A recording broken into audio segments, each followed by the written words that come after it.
¡Qué lindo todo esto!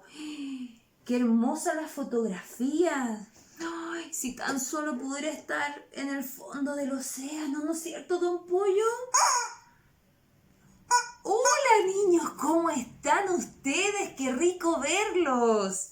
¿Saben qué? Estábamos mirando estas hermosas fotografías con don Pollo acerca de las características de los océanos. ¡Oh! Esto está en la página 30 y 31 de su libro. ¡Qué lindo!, ¿no es cierto? Don Pollo, ¿te encantaría ir al océano?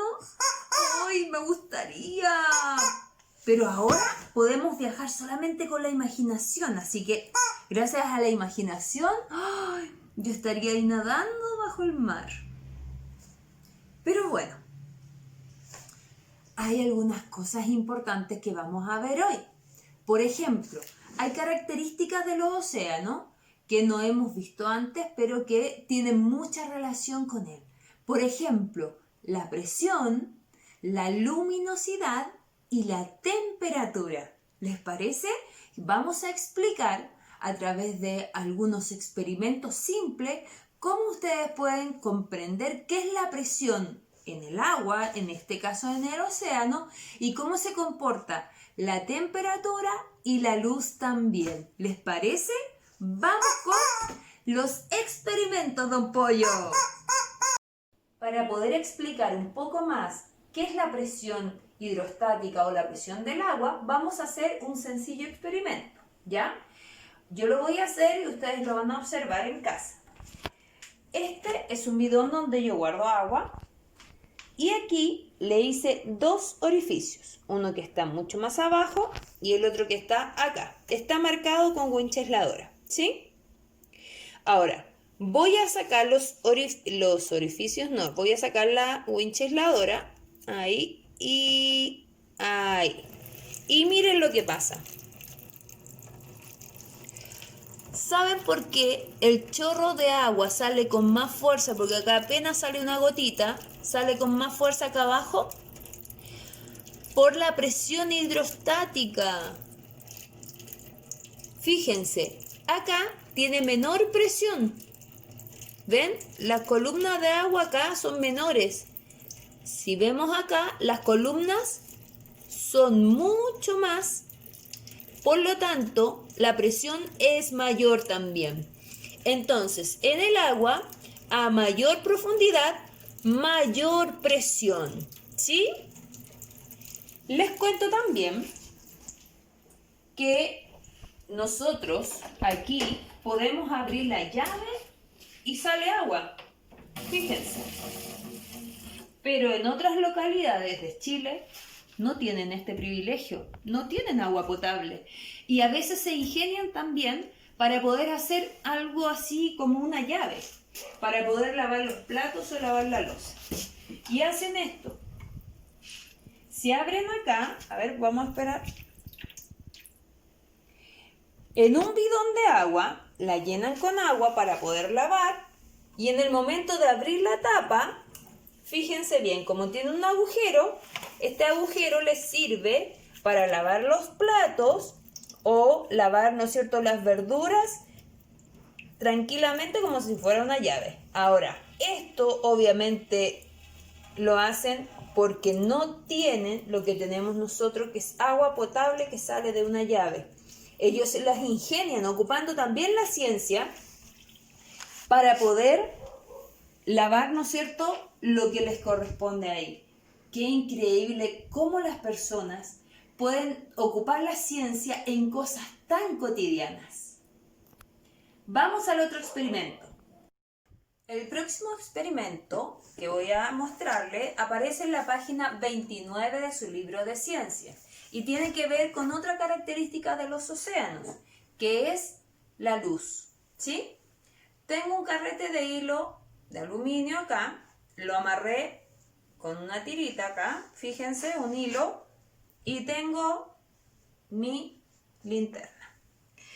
Acá tenía un poquito el agua, fíjense bien, de azul, me quedó como celeste para hacer cuenta que es el océano. Fíjense bien, voy a colocar la linterna en este lugar, ¿sí? Donde se ve mayormente o con mayor claridad el carrete de hilo.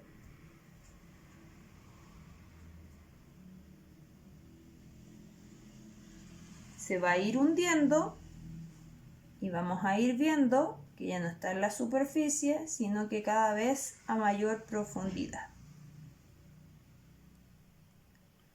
¿Pueden verlo ahora? ¿Con mayor claridad? Hagámoslo otra vez. Tenemos nuestra linterna y aquí está nuestro carrete. ¿Pueden verlo desde acá arriba tal vez? Miren, desde acá arriba, ahí está nuestro carrete. Acuérdense que la linterna hace como si fuera el sol. Y ahora el carrete va a empezar a sumergirse.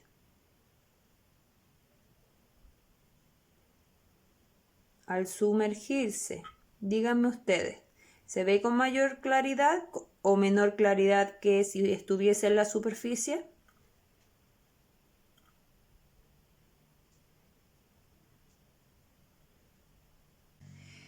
Entonces, ¿se fijaron que el carrete, cuando iba bajando, se veía con menor claridad? Es porque la luz incide, sí. Miren, a mayor profundidad, menor es la luminosidad en los océanos. Y también esto repercute en algo tan importante como es la temperatura, ya que a mayor superficie, mayor temperatura porque hay mayor luminosidad. Pero a menor superficie, o sea, mientras más profundo estemos en el océano, entonces la luminosidad disminuye. Y también, por efecto, ¿no es cierto?, de los rayos del sol que llegan con menor, tal vez no directamente, entonces esto influye en que la temperatura sea menor también. ¿Les gustó? ¡Qué bueno! Ustedes saben que hay gente que se dedica a estudiar el océano, estudiar, ¿no es cierto?, también todo lo que tiene que ver con la fauna y la flora marina. Por ejemplo, aquí en el libro aparece la historia de Sylvia Earle.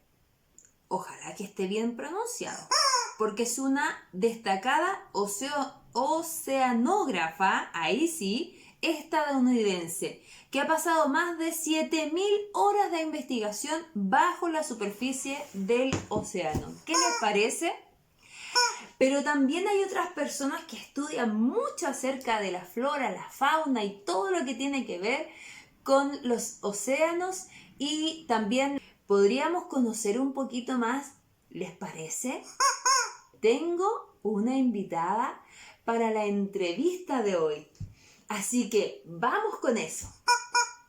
¿Cómo están? Aquí estamos en la entrevista para la clase de ciencias y en esta oportunidad está con nosotros Valeria Hidalgo, que es de profesión bióloga marina, así que nos va a estar aclarando algunas dudas porque le contaba yo que con los niños y las niñas de quinto básico estamos viendo características de los océanos. Así que muy bienvenida Valeria, ¿cómo estás tú? Espero que podamos conversar mucho sobre los océanos hoy. Hola, profe Fabiola, estoy súper bien. Estoy muy entusiasmada de conversar con los niños y las niñas de quinto básico sobre esto que yo amo tanto, el mar.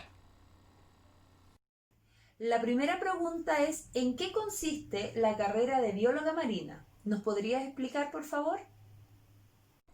La biología marina consiste en el estudio científico de los organismos que viven en el mar, de la vida marina. Esto significa que vamos desde estudiar qué especies existen en el mar, qué ecosistemas conforman, porque no es lo mismo vivir en las profundidades máximas que vivir ahí pegadito a el mundo terrestre. Por una parte, también tenemos el estudio de las interacciones físicas y químicas del ambiente, es decir, por ejemplo, la oceanografía, cómo se comportan los océanos, las mareas, las corrientes, cosas así. Y, por último, el cómo los humanos interaccionamos con el mar. Puede ser desde un punto de vista cultural hasta un punto de vista desde el bienestar, desde el alimento. ¿Cuánto sacamos de una población para que eso sea suficiente y no ponga en riesgo a ese ambiente? Es muy diversa la biología marina y hay mucho que estudiar. Nosotros con los niños y las niñas estamos estudiando características de los océanos. ¿A ti qué te llamó más la atención de los océanos o del mar? En lo personal, lo que a mí me llamó a estudiar esta carrera es que siempre me fascinó lo inexplorado que es el ambiente marino, ya que como nosotros somos seres terrestres tenemos más familiaridad con este ambiente. Entonces para mí el mar era un misterio que yo quería conocer. Además me fascinaba que hubiesen organismos tan raros, tan distintos a lo que usualmente entendemos como una especie. Cosas que salen incluso fuera, van más allá de nuestra imaginación, pero que son reales porque viven ahí, en el mar. Todo aquello, desde el misterio, desde el interés que me generaba entonces, me llamaron a mí a estudiar esta carrera tan hermosa que es la biología marina. Ah, sí, muy bien, don Pollo. Nosotros vimos que la luminosidad tiene mucha relación con la profundidad también. Y en este aspecto queremos preguntarte en qué consiste la zona fótica y la zona afótica en los océanos. Esa es una pregunta excelente, profe Fabiola. En efecto, el mar lo podemos decir que se divide en dos grandes zonas, la zona fótica y la zona afótica. Y para que me entiendan mejor, traje un esquema que nos va a servir para visualizarlo. La zona fótica, bueno, primero ambas palabras vienen del concepto fotón. Y fotón es las partículas que componen la luz, los rayos solares. Entonces, la zona fótica significa la zona con luz y va desde la superficie del mar, que está en contacto con la atmósfera, hasta aquel lugar donde ya no hay más luz, donde los rayos no logran penetrar más allá, hacia zonas más profundas. Por otro lado, entonces, la zona afótica va a consistir en toda aquella profundidad del mar sin luz. Entonces, zona fótica con luz, zona afótica sin luz. Un aspecto muy relevante de la luz en los océanos es que únicamente en la zona fótica es donde pueden vivir los organismos que hacen la fotosíntesis. ¿Se acuerdan de esa palabra? Así es, todos los organismos vegetales que pueden fabricar su propio alimento a partir del mar. Aquí entonces es el único lugar que van a existir especies vegetales, a diferencia de las profundidades de la zona afótica que viven otros organismos, por ejemplo, animales que tienen adaptaciones para vivir en ese ambiente. Adaptaciones me refiero a cambios en su cuerpo que se han generado a lo largo de millones de años en algo que llamamos evolución y que les permiten habitar ciertos ambientes. Unos muy famosos y loquillos son estos, que son los peces abisales, que su morfología, es decir, su cuerpo, tiene esto que es como una lamparita, que no es luz solar, sino que es luz química, que producen sus propios cuerpos. Y con eso pueden alumbrar sorpresivamente a las presas y comerlas. La biología es muy fascinante porque nos permite identificar las estructuras que los organismos entonces han desarrollado a lo largo de la historia evolutiva para habitar distintos lugares. Entonces, volviendo a la pregunta, la zona fótica corresponde a aquella zona donde hay luz y donde viven las especies vegetales, y la zona afótica corresponde a la zona sin luz y que ya no se puede hacer la fotosíntesis. Valeria, también nos gustaría saber con los niños y las niñas por qué hay distintas zonas y en qué consiste cada una de ellas, porque también se puede clasificar en zona nerítica, zona pelágica y zona litoral. ¿En qué consiste cada una de ellas? ¿Nos puedes explicar? Así es, las zonas litorales, las zonas neríticas y pelágicas son otra forma de clasificar estas grandes áreas del mar en donde viven entonces los organismos y donde se adaptan a vivir ahí. Partamos por la zona litoral. El litoral es toda aquella extensión que le llamamos de transición, es decir, el punto en que interacciona el ambiente terrestre con el ambiente marino. Ahí está, por ejemplo, las playas, las zonas rocosas, donde podemos saltar de una roca a otra, ¿cierto? Y donde vemos los organismos en esta zona que llamamos intermareal. es decir, entre mareas, entre la marea más alta, aquella que va a la ola fuerte, que incluso se puede llevar las toallas cuando la gente está en la playa, y la marea más bajita. Uno dice, uy, tengo que mirar mucho más para llegar al mar, es porque seguramente la marea está baja. Toda esa zona se llama intermareal y es donde está entonces el litoral. Toda esta interacción entre ambiente marino y entre ambiente terrestre. Por otra parte, la zona nerítica es toda aquella zona que es cercano a la costa, pero que no llega a interaccionar con el ambiente terrestre. Puede sonar un poco confuso, pero ¿a qué me refiero? A todo lo que está de frentón debajo del agua, no que varía entre que si la marea está alta o baja. A esto le llamamos la plataforma continental. Y aquí les voy a mostrar un ejemplo. Esto aquí, esta interfaz de transición terrestre-marino sería el litoral. Y todo esto, que es la plataforma continental porque es el lugar donde está situado el continente, se llamaría zona nerítica. Y por último, la zona pelágica corresponde a todo lo que está en directo contacto con el agua del mar, pero no con el fondo.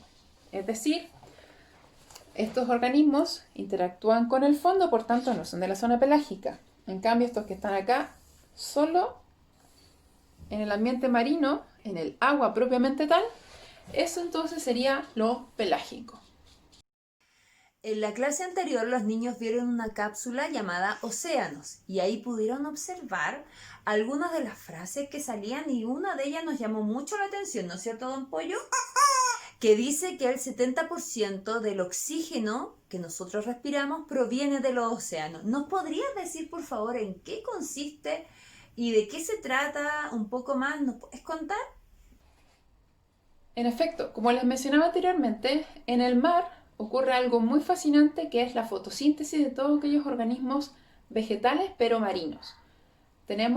Las personas tenemos esta imagen de que la fotosíntesis se hace solo en los bosques terrestres, pero eso no es así, porque la mayor parte del oxígeno que se libera a través de la fotosíntesis se produce en el mar, gracias a estos organismos entonces fotosintéticos. ¿Cuáles son? Tenemos las clásicas algas, las macroalgas, que pueden ser algas rojas, pardas. Ahí tenemos el ejemplo clásico del cochayuyo, que lo podemos comer también. Y por otro lado tenemos a los organismos que se llaman fitoplancton, que son organismos muy pequeños que también hacen fotosíntesis y que tienen formas muy curiosas, también se los voy a mostrar. Tienen formas como esto. Pero esto que vemos acá, todo esto puede estar en una sola gotita de agua, es decir, son muy pequeños.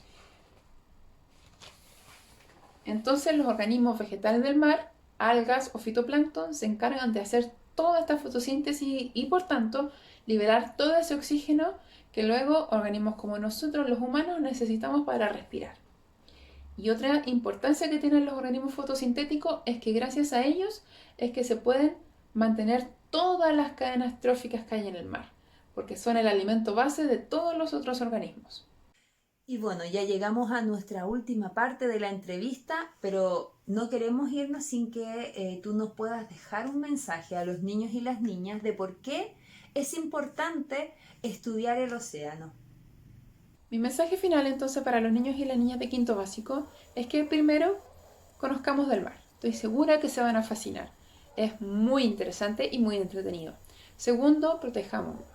Este es un momento muy relevante para la historia de la humanidad, porque si no entendemos que somos responsables de toda la salud del planeta, entonces las cosas pueden ser no tan buenas en el futuro. Pero pueden ser buenas en la medida que todos y todas entendamos que hay que proteger.